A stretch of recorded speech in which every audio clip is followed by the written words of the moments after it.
Hey guys, I'm Carly from All the Pretty Books. Welcome back to my channel. I've been collecting Harry Potter books since around 2009. I started with actually screen-used movie props and then went into rare and signed Harry Potter books very quickly and then went into translations a few years later. I have a website called alltheprettybooks.net where you can see different Harry Potter covers from around the world. You can also hear what Harry Potter sounds like around the world as well on my project Harry Potter, the Book That Lives, that I've worked on with my friend Harrison, and I will include those links down below. What I thought we would do today is talk about a few books that cause some confusion among newer collectors. They're definitely cool books, but they're books that frequently can be sold for a bit, I think, too much money. So I just wanted to, one, inform you about what they are and their value, their rarity, and so on. So that way you, as a Harry Potter book collector, can make a decision about what it is that you would like to pay. So full discretion, I only own one of the three books that I'm going to be talking about because I would rather spend my money on other books. But there are three of these books in total. They are the Scholastic Deluxe books for Order of the Phoenix, Half-Blood Prince, and Deathly Hallows. I only own Order of the Phoenix, which is this book right here. It comes in a slipcase, and this slipcase has the same cover art as the first edition. And the reason I say why it causes some confusion is because of this right here. Because of the J.K. Rowling signature at the top of the slipcase, you'll see a lot of these being sold as signed, hand-signed, and whatnot. They are not hand-signed if it's signed right here. There are hand-signed examples, but J.K. Rowling does not sign here. Usually the author will sign on the title page of the book, not on the top of the slipcase. The top of the slipcase has what is called a printed signature. On the top of the Order of the Phoenix, it is blue. The same printed signature will be at the top of Half-Blood Prince and Deathly Hallows, just in different colors. On the top of Half-Blood Prince, it is green. The top of Deathly Hallows, it is like a reddish orange. And very frequently, you'll see people selling them as signed for a few $100 to a few $1,000. And sadly, I see them sell for that kind of money. So if you want a signed Harry Potter book and it's only signed here, this isn't a signed Harry Potter book. This is exactly how it came from the publisher. Anyway, the Deluxe Harry Potter books are only going to be books 5 through 7. Scholastic did not make Deluxe Harry Potter books 1 through 4. There are collector's editions of books 1 and 2, but there was nothing for books 3 and 4. We don't know why.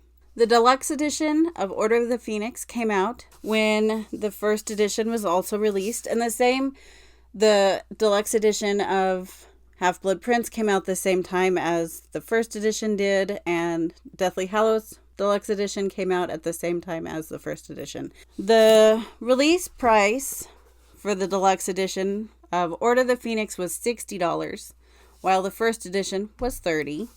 Half-Blood Prince, I think, was either $60 or $65. Deathly Hallows was $65, and the first edition of Deathly Hallows was $30.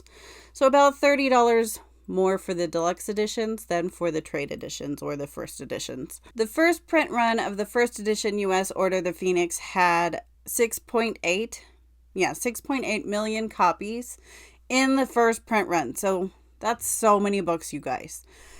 The deluxe edition, Order of the Phoenix, I looked up in the Arrington bibliography how many books were in it, and it doesn't really say, but books 6 and 7 had 100,000 copies, so book 5 may have had 100,000 copies. I don't really know. If you know, please let me know down below or shoot me an email at alltheprettybooks1@gmail.com. Regardless, 100,000 is still a lot less than the 6.8 million, but 100,000 is still a lot of books at the end of the day, right? Which means, while it's a lot less than the first print of Order of the Phoenix, Half-Blood Prince, Deathly Hallows, the books are still around and I wouldn't classify them as rare. I want to say I bought my copy, which this is the one that I bought right here.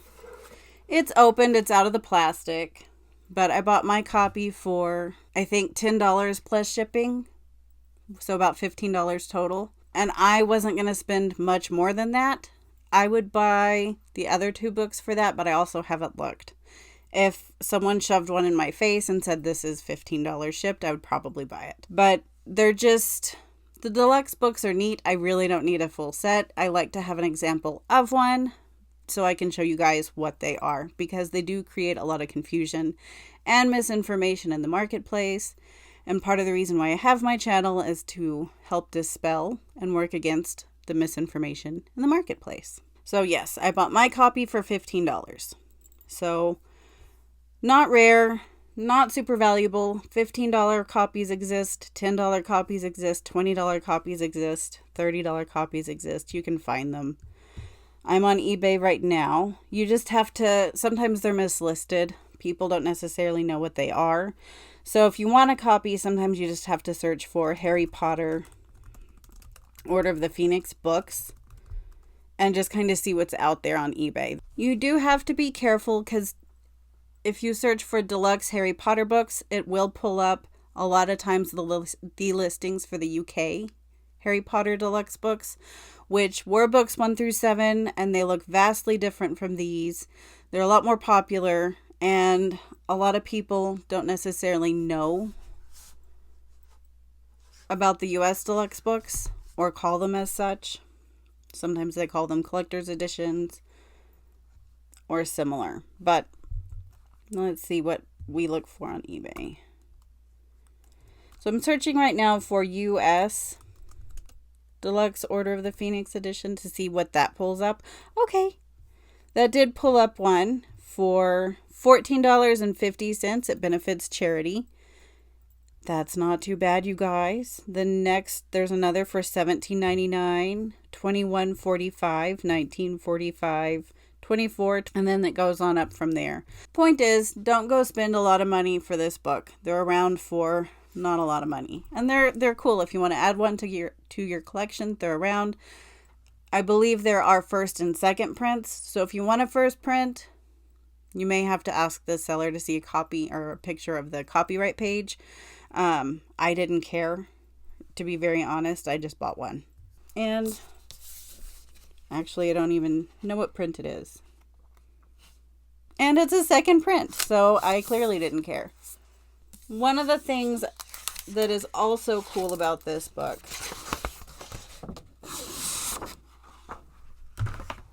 are the boards are a really nice inky black.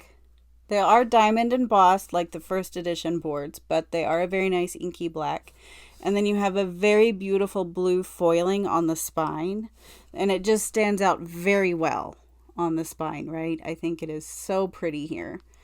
And the deluxe edition boards, I believe, all have similarly, like maybe purple foiling for the Half-Blood Prince and probably red foiling for Deathly Hallows, but I could be wrong because I don't own them and I haven't seen them in a while. And I honestly wouldn't probably buy them unless they were signed by the author at this point. But really nice boards. The inside, the end papers here are really lovely. They're pictorial. And we have the cover art from the slipcase as well as the first edition book.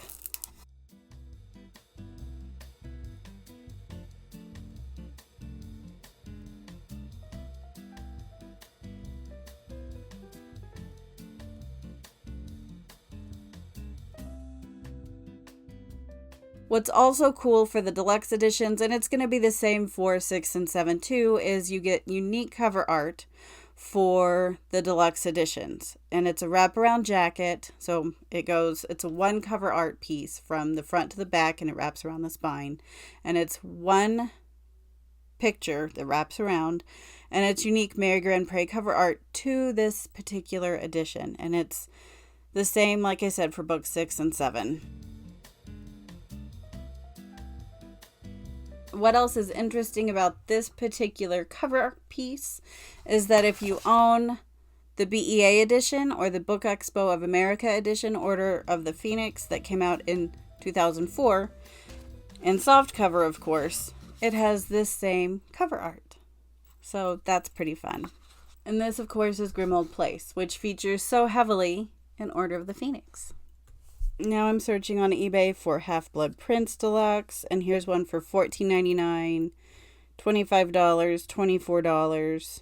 And I really do like, so green is my favorite color, so I really do, I've been tempted by a few of the deluxe edition Half-Blood Prince books because I love all of the green. And the jacket for this particular book is so pretty because it's so green heavy.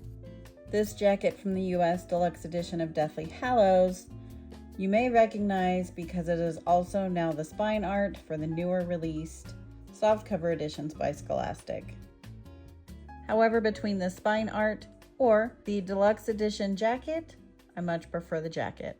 US Deathly Hallows you can find on eBay for $14.86 without the slipcase, $25.59, $20, $50. So they're around is the point. $21.88 plus $4.99 shipping. So they're around for not a lot of money if you want them. So don't go spending a lot of money on them.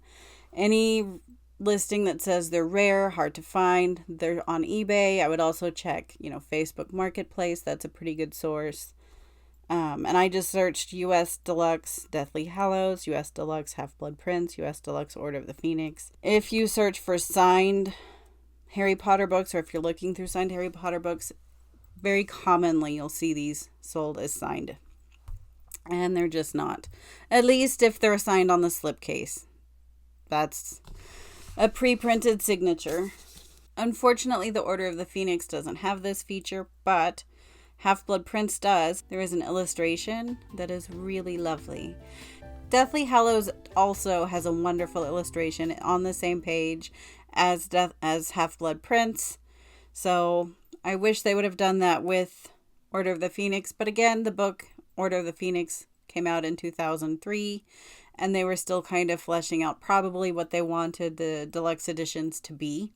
So they weren't there yet. They were still kind of thinking things through, it looks like. I have not put the deluxe editions yet up on my website, so I apologize. I need to do that. I have so many other editions up on my Scholastic page and up on my website. I just haven't put these, and I haven't put the collector's editions yet. I need to because I get asked quite a bit. And unfortunately, especially the deluxe editions, because they are pretty present in the marketplace, create quite a bit of confusion. And here's the book, how it presents. That's the spine of the book, of course. And that's the spine of the slipcase. It really is nice on a shelf. And like I said, if I could get the other two for $30 total, I'd probably do that. But we'll see. There's just so many other books I'd rather buy. The new Polish books have come out with wonderful cover art. And I really want those, although I'm sure they're going to come out with a box set. So I may just hold off on buying those and get that box set later. So remember, with the US Deluxe editions, books 5 through 7, they are pretty. They are pretty awesome. They have really fun art. They are not rare. They are not super valuable. And you can snag copies for around $20. And in fact, the eBay listings that I was looking at, I'll put a few down below. So if you would like to snag a copy, I'll make it a little easier for you. If you would like more Harry Potter content, I do co-host a podcast called Dialogue Alley with Melanie, Eric, and sometimes Peter, and we have so much fun. And in fact, Peter the Potter Collector was on our last episode that we just recorded earlier tonight, and we had so much fun. So much fun. It was great to sit and chat with my wonderful friends. This community is so full of wonderful people. I can't say enough wonderful things about it, which is part of the reason why I'm still doing it almost 20 years later. Y'all are simply delightful. So with that, I'm going to say, don't forget how magical you are. Don't forget how wonderful you are. And with that, very happy collecting and good night.